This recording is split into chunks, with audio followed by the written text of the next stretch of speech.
చేతులారా నువ్వు చేస్తున్న తప్పుడు పనుల వల్ల, త్రాగుడు వల్ల, తిరుగుళ్ళు వల్ల నీ భార్యను ఒంటరిని చేస్తానంటావేమిటి? నీ భర్తను ఒంటరిని చేస్తానంటావేమిటి? నీ బిడ్డలను అనాథలుగా విడిచిపెట్టేస్తానంటావేమిటి?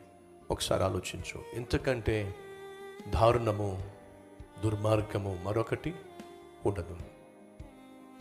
తండ్రిగా, భర్తగా నీ స్థానానికి ఈరోజు విలువ ఇవ్వు. ఎందుకని? అది ఏ ఒక్కడు ఈ లోకంలో భర్తీ చేయడం సాధ్యము కాదు.